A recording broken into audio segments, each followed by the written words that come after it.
Amerikadan hər kəsə salam. Son vaxtlar buna inanıram ki, həyatda ən çətin şey qaçmaq deyil, dayanmaqdır.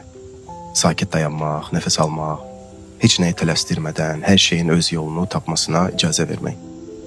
Çox uzun illər güc deyəndə mən elə bilirdim ki, hər şeyi idarə etməkdir, plan qurmaq, planın üstünə plan qurmaq, bir də heç vaxt səhv etməmək. Amma indi başa düşürəm ki, bəzən heç nə etməmək daha böyük cəsarət istəyir. Sakit dayananda görürsən ki, bəzi şeylər bizdən asılı deyil.